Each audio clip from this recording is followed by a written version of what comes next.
So the given question says that consider the following species: Cn positive, Cn negative, NO and Cn. Which one of these will have the highest bond order? So in order to do this, we need to find the bond number and whose formula is number of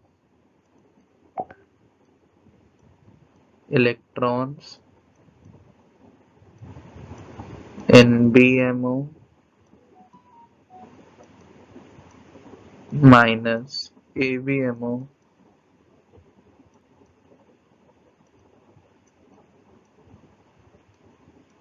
by 2.